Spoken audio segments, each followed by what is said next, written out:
déjeme saludar a un maestro que respetamos y admiramos por su larga trayectoria, porque le sabe, porque es uno de los expertos en estos temas. Por algo le he recomendado por mucho tiempo García Luna, El Señor de la Muerte. Este libro, que es uno de sus más recientes libros, y bueno, pues me da mucho gusto que forme parte de este espacio libre como el viento de esta familia sin censura. Saludo al maestro Francisco Cruz. Querido Paco Cruz, ¿cómo ves, Paco, esta bomba, este escándalo que se cargan ahora desde la oposición con lo que dice Manuel Espino de la posibilidad de pactar, de negociar? Dice el presidente, cero tolerancia, cero impunidad, no hay espacio para estas cosas. Mi querido Paco, te saludo con mucho gusto. Vicente, ¿cómo estás? Buenos días. Mira, pues el presidente tiene razón cuando dice que no puede haber un pacto. En este país, 4 presidentes mexicanos ya pactaron con el narcotráfico. Pactó Miguel Alemán Valdés, pactó Carlos Salinas de Gortari, pactó José López Portillo y pactó Felipe Calderón, y así nos fue. Mira cómo estamos, ¿sí? Desde que Miguel Alemán pactó con los narcos y se convirtió en un gobierno narco de facto, el problema ha ido escalando, y luego llegamos a López Portillo, y recuerda, a través de Arturo el Negro Durazo Moreno, ¿sí?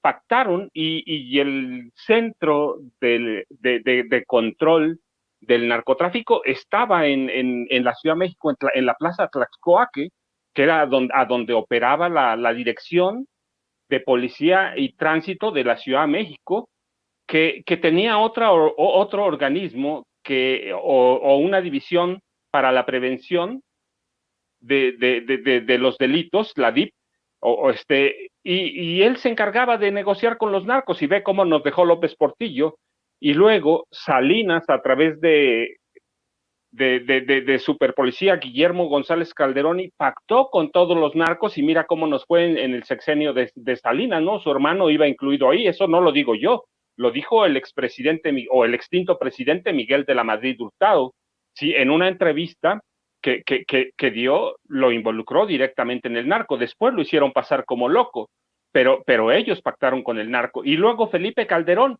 y mira cómo está el país. Diciendo, cada presidente que ha pactado con el narcotráfico nos lo ha dejado en llamas. Ya tenemos la experiencia, ya sabemos lo que significa pactar con el narco, ya sabemos qué significa y lo que representa que la Policía Federal, en el nombre que tú quieras llamarlo, Guardia Nacional o lo que sea, como quieran llamarlo, si la Policía Federal pacta con el narco, ya tenemos lo que es el infierno que nos dejó Calderón, y Peña nos deja otro porque sigue la misma política. Es decir, en este país no se puede experimentar. Ya se ha pactado con el narco en 4 ocasiones abiertamente, y en las 4 han dejado el país hacia atrás, Vicente?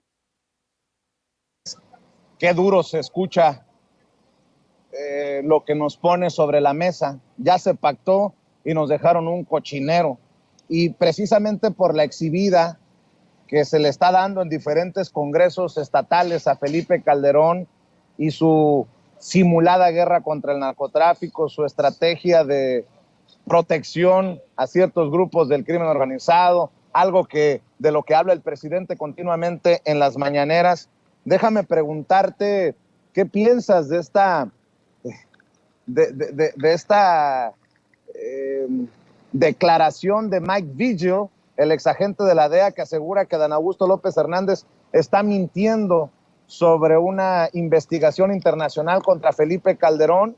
Luego, el secretario de Gobernación, Dan Augusto López Hernández, habla de que hay elementos para investigar y juzgar a Calderón, como en su momento se juzgó también al dictador chileno Augusto Pinochet. Yo te pregunto, ¿puede armarse un caso contra Felipe Calderón por crímenes de lesa humanidad? Ya algunos aseguran que Felipe Calderón es el villano favorito del López Obradorismo, y algunos que se dicen obradoristas también en el golpeteo, peor que los panistas. Dicen, pues si tanto daño hizo Felipe Calderón, que lo meta a la cárcel López Obrador. Se les olvida que López Obrador, desde el Ejecutivo, no mete a la cárcel a nadie, mi querido Paco Cruz. Bueno, Vicente, mira, primero, ¿se configura el delito de crímenes de lesa humanidad? Sí, pero primero hay que platicar qué pasó y por qué se puede configurar un delito de lesa humanidad. Primero, mira, hay que aclarar qué constituye un genocidio, que eso está bien definido por la Convención para la Prevención y la Sanción del Delito de Genocidio en la ONU. Desde 1951 se conoce ese delito. Después tenemos que ver qué son los crímenes de guerra. ¿Por qué los crímenes de guerra? Bueno, recuerda, apenas toma posesión Felipe Calderón como presidente de la República, declara una guerra abierta, ¿sí? Él fue el que lo mencionó, él fue el que dijo guerra contra el narcotráfico. ¿Por qué no lo puso en papel? Bueno, mira, no lo puso en papel porque si un gobierno declara la guerra formalmente, tiene que respetar ciertas convenciones internacionales. Entonces, Felipe Calderón Hinojosa siguió el ejemplo de Luis Echeverría Álvarez y de Gustavo Díaz Ordaz en sí declarar una guerra. Aquella ocasión fue una guerra de baja intensidad que conocemos como periodo de la Guerra Sucia, pero no se declara formalmente, y Felipe Calderón sigue ese ejemplo y no la declara la guerra de palabra, pero no formalmente, porque tendría que cumplir con leyes internacionales, con acuerdos internacionales. Entonces, mejor no lo declaran, perdón, lo declaran, pero no lo ponen en papel, así que no tienen que cumplir, por ejemplo, con el Estatuto de Roma, ¿sí? No tienen que cumplir nada. Entonces, pero hay crímenes de guerra bien establecidos, asesinato, tratos crueles, tortura, pero mira, vamos a lo que nos interesa. El otro, ¿qué son los crímenes de lesa humanidad? ¿Sí? Los crímenes son estos los más difíciles de definir y de probar, porque no hay tratados dedicados exclusivamente a ellos. Pero la ONU ya los conoce desde el siglo, bueno, no, perdón, los ha estudiado hasta los siglos XVIII y XIX, ¿sí? Y ya hay declaraciones después, los países organizados, y ya después como ONU y en la Corte Penal Internacional, reconocen y ofrecen una lista: asesinato, que se configura en ciertas condiciones, exterminio, ¿sí? Tortura, violación, esclavitud, pero mira, desaparición forzada de personas y otros actos inhumanos de carácter similar que causen intencionalmente grandes sufrimientos o graves daños corporales o mentales a la población. Y eso se configura bien con Felipe Calderón. También en el de Peña, también en el de Peña. Se configuran bastante bien. Claro, no es tan sencillo, pero tenemos que recordar que ya hay en la Corte Penal Internacional, ya hay denuncias por crímenes de lesa humanidad contra Felipe Calderón Hinojosa y contra Enrique Peña Nieto. Hay organismos que analizaron por lo menos 197 casos de tortura en los que participaron, y hay que decirlo, el Ejército, la Marina y la Policía Federal de Felipe Calderón. Hay recomendaciones sobre eso. Tiene entrada, que todavía no los analicen, pero ya están allá, ya se presentaron. La tortura ha sido utilizada o fue utilizada en el gobierno de Calderón y después en el de Peña como un método de investigación, como debido proceso.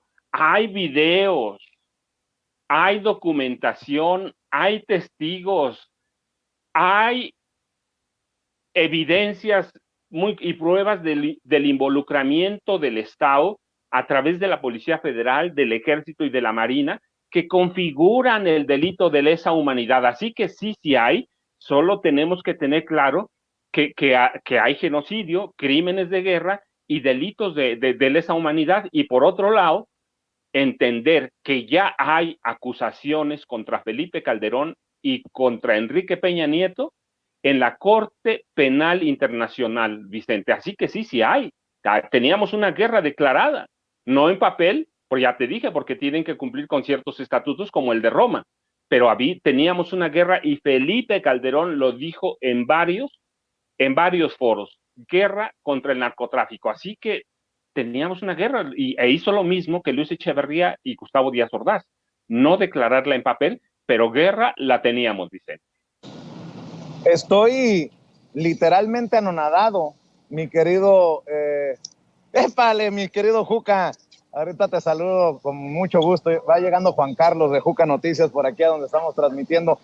A ver, Paco, me sorprende, me deja anonadado la gran cantidad de defensores que tiene Felipe Calderón desde los medios de comunicación.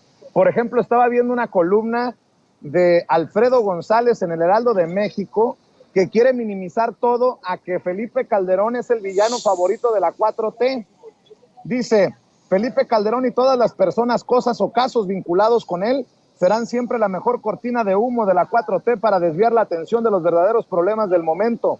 Así como Carlos Salinas de Gortari fue el villano favorito de Ernesto Zedillo, el presidente Andrés Manuel López Obrador designó al expresidente panista como el malo de su película. Aunque siempre critica las gestiones de los demás exmandatarios y los responsabiliza de todos los males de México, con el michoacano tiene una obsesión muy particular. Se refiere a él como comandante Borolas y lo acusa del baño de sangre que inundó al país con la llamada guerra contra el narcotráfico. Además, de forma errónea, la 4T dio a conocer que Calderón es objeto de una investigación internacional por su relación con el operativo Rápido y Furioso. Más aún, el secretario de Gobernación, Adán Augusto López, dijo que él y su administración terminaron convertidos en traficantes de armas. Y se suelta en una que creo yo es una defensa de Felipe Calderón y de sus achichincles, pues me parece muy perversa, porque nada más sería cuestión de revisar los datos duros, como les llama el maestro Ricardo Sevilla, para entender que estas columnas son poco menos que basura. Bueno, esa es mi opinión, mi querido Paco Cruz. No, Vicente, mira, es decir, son periodistas muy a modo, simpatizantes del PAN, simpatizantes del PRI, que, bueno, pues mira, no hay que ir muy lejos, los datos ahí están. La guerra contra el narcotráfico no se la inventó López Obrador, no la inventamos nosotros. La guerra contra el narcotráfico la declaró en diciembre de 2006 Felipe Calderón Hinojosa en dos estados, Michoacán e Hidalgo, con decenas de acusaciones que no tenían ningún fundamento. Él fue el que nombró a Genaro García Luna sabiendo que era un criminal, ¿sí? ¿Por qué lo nombró? Pues porque finalmente Genaro García Luna fue el que lo impuso como presidente, recuerda. Genaro García Luna, por primera vez en la historia de este país, comandó un contingente élite, más de 2,000 elementos de la Marina que tomaron Palacio Legislativo, ¿sí? El Congreso de la Unión, que sesionaba en San Lázaro para imponer a Felipe Calderón. Él se autoimpuso la banda, él se autojuramenta, pero Genaro García Luna era un criminal desde los 11 años de edad. Él lo sabía. Él tenía todo, él les vendió ese proyecto policíaco. Entonces, mira, además, cuando termina el gobierno de Felipe Calderón, tiene un acuerdo confidencial con Enrique Peña Nieto, que ahora es público, un acuerdo para reservar todos los datos, todos, sobre la guerra contra el narcotráfico.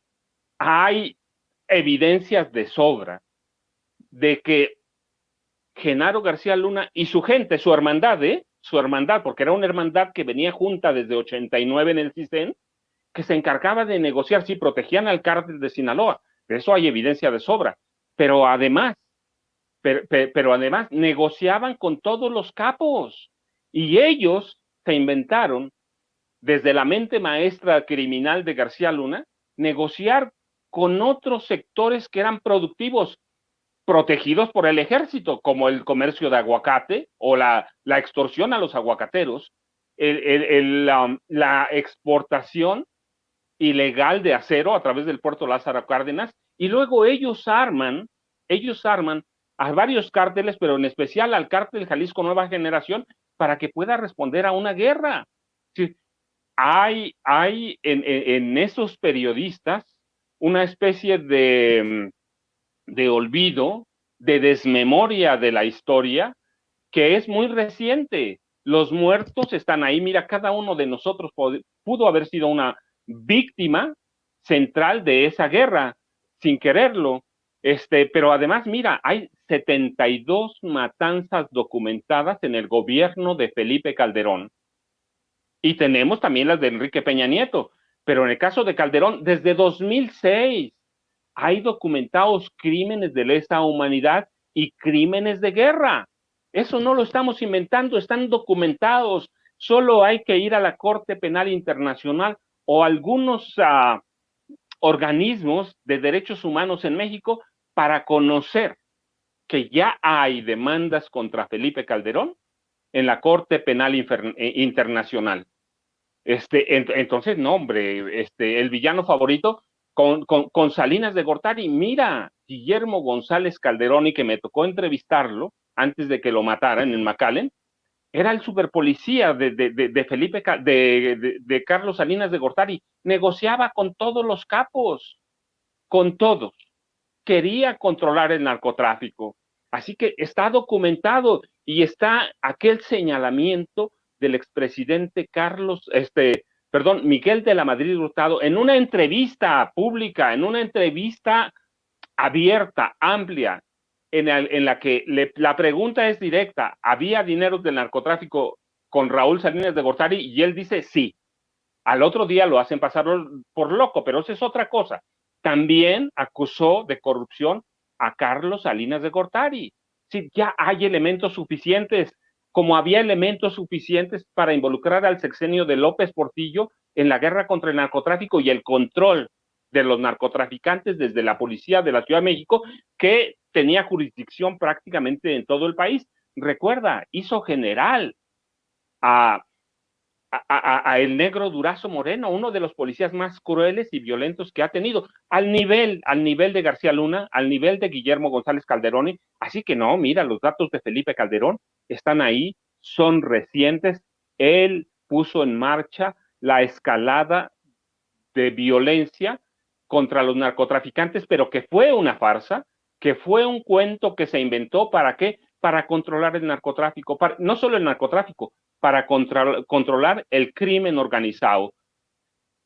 ¿Escondieron los expedientes sucios, oscuros de Genaro García Luna? Sí, los escondieron. Que me entregaron 30 años después. Mira, sí, cuando empieza su carrera criminal, Genaro García Luna, lo sabía Felipe Calderón, lo sabía Fox también. Mira, cuando el PRI pierde la presidencia de la República con Francisco Labastida Ochoa en 2000, Genaro García Luna es vivo, sabe que Marta Sagún le da por lo esotérico, le da por las ciencias ocultas, por el oscurantismo, y Genaro García Luna la conoce bien, le vende, porque él también iba por ese camino, le vende el proyecto policial para controlar al narco. Marta lo compra, se lo vende a Vicente Fox, ¿y qué hacen? Le crean la Agencia Federal de Investigaciones, pero nadie dice nada en este país. ¿Por qué? Porque la prensa y prácticamente la mayoría de los medios y de los periodistas y los dueños de los periódicos, pues estaba comprado. Pues nunca se iba a saber, pero hay documentación, ya hay libros, hay todo. Solo hay que echarse, Vicente, un clavado a la información, hay que estudiar el pasado. Pero, bueno, pues mira, tenemos a periodistas como este que están defendiendo al régimen, ¿sí? Pero muchos, Vicente, recuerda, ¿cuánto dinero les dio el gobierno federal? No solo a los dueños de los periódicos, que esa es una parte, ¿sí? Nada más hay que recordar que hubo un grupo de periodistas que iba o estaba encaminado a lanzar la candidatura presidencial de Genaro García Luna, con dinero desde la presidencia de la República a través de Televisa. Así que solo hay que echarse un clavado, Vicente, solo hay que recordar hay que traer a la memoria todos los datos de la guerra contra las drogas, que no empieza hoy, ¿sí? Y que el control del narcotráfico lo podemos seguir bien. Mira, Miguel Alemán, a través de los decimos con nombre y apellido, Coronel Carlos I. Serrano, presidente del Senado, Carlos Salinas de Gortari, Raúl Salinas de Gortari, Guillermo González Calderoni, José López Portillo, Arturo el Negro Durazo, Miguel Nazararo, y tenemos a Felipe Calderón con Genaro García Luna, Luis Cárdenas Palomino y toda la playa de camaradas, hermanos, porque era una hermandad criminal que venía desde 1989 en el CISEN, Vicente. Oye, Paco, déjame preguntarte también, si me permites, maestro, acerca de este ruido que se ha generado desde el New York Times, el periódico New York Times, uno de los más, entre comillas, importantes de Estados Unidos y del mundo. ¿Forman parte estos periódicos como el New York Times desde el extranjero de este golpeteo sistemático contra el gobierno del presidente Andrés Manuel López Obrador? ¿Qué tan importante es esta entrevista secreta que sostuvieron Tomás Herón de Lucio y Alejandro Encinas, el subsecretario de Gobernación en Israel?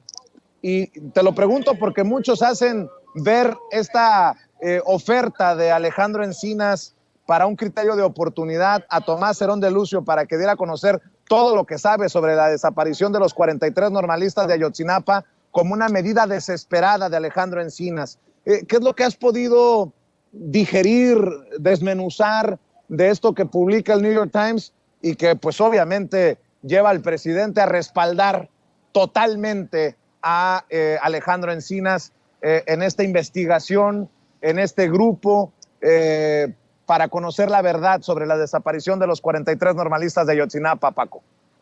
Bueno, mira, Vicente, la verdad es que la ventaja de vivir en un lugar donde no tienes internet te permite estar fuera de todo ese bombardeo de información que a veces es sin sentido, que no se analiza y que forma parte del golpeteo diario contra el presidente Andrés Manuel López Obrador. Sí, mira, a mí por la tarde me enviaron un mensaje con el reportaje del New York Times y no lo vi, te lo confieso. No lo vi, sino ya hasta entrada de la noche, y el título parece explosivo, ¿no?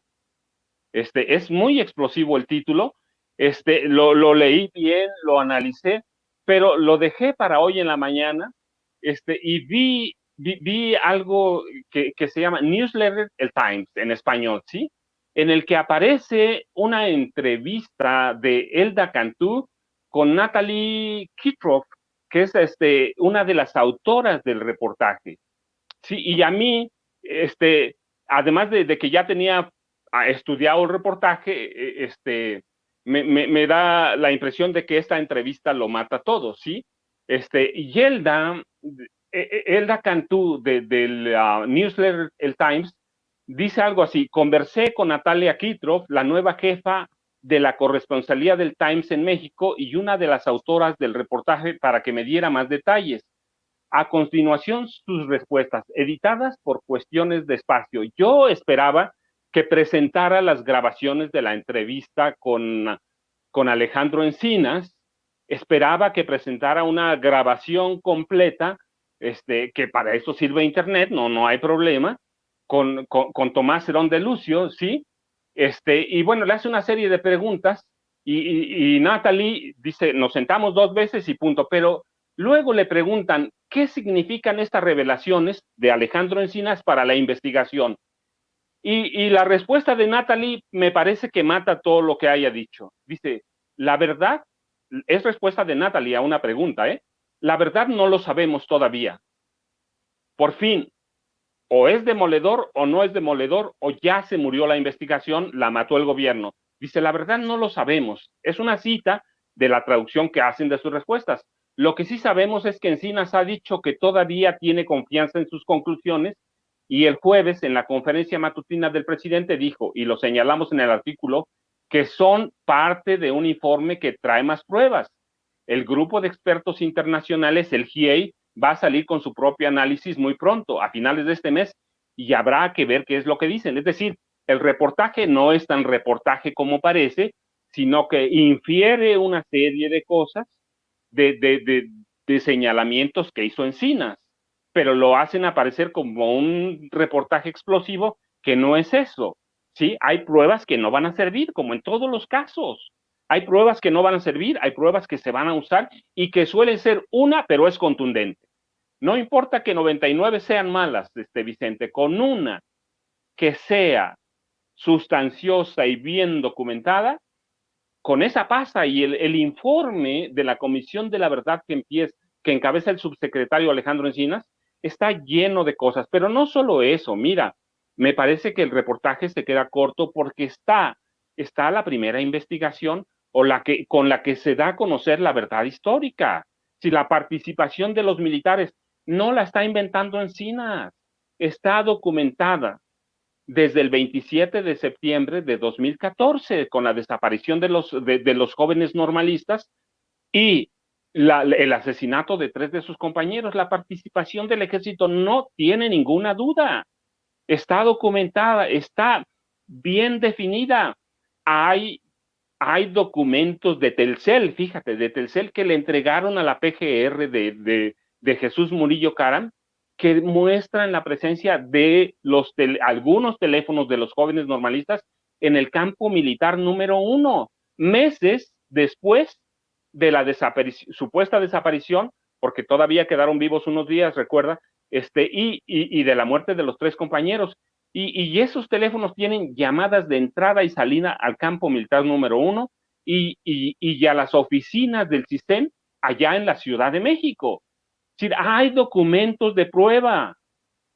Mira, tú y yo lo hemos comentado, desde 1982, esto lo conozco de viva voz, lo conozco por pruebas, porque mi padre fue parte de eso. Desde 1982, el ejército mexicano controla todas las comunicaciones policiales de este país, las comunicaciones y las frecuencias.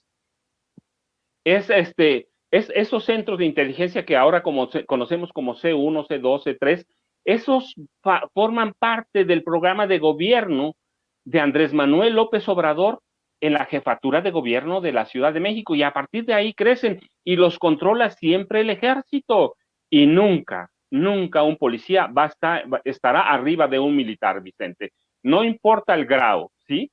Siempre el militar está por arriba. Ellos conocían, tenía el ejército infiltrados, tenía infiltrados, entonces hay pruebas de sobra que pudieron haber consultado, independientemente que quieras golpear a alguien o no, o sea tu agenda informativa, hay documentos que tienes que consultar. La investigación que hizo Murillo Caram está llena de evidencias de tortura, ¿sí? De un desaseo en la investigación. Pero mira, no solo eso, cuando ellos nos presentan la conversación con Tomás Cerón de Lucio allá en Israel como un gran descubrimiento, pues se les olvida, primero, que no era novedad, ¿sí? Segundo, que en las leyes mexicanas existe bien preciso el criterio de oportunidad. No es a Tomás Herón de Lucio solo al que se lo aplican prácticamente a todos los supuestos grandes criminales, al mismo ex procurador detenido aquí en Ciudad de México, a Rosario Robles, al exdirector de Pemex. El criterio de oportunidad existe, pero no existe solo aquí, Vicente. En Estados Unidos hay que ver a cuántos narcos mexicanos les aplican, como se llame la palabra legal, les aplican el criterio de oportunidad. ¿Cuántas veces negocian con ellos? ¿Sí? ¿Con cuántos han negociado? Es decir, el criterio de oportunidad es una norma prácticamente en todas las legislaciones penales. Si te ayudan a resolver un caso, pues vas a negociar con ellos. Eso se trata. No es una novedad. No es algo que nos tuviera que sorprender. El criterio de oportunidad existe. Ya lo habían comentado, lo habíamos comentado en varias ocasiones. Así que la entrevista forma parte de eso, que es una entrevista cordial. Pues sí, le estás tratando de sacar información.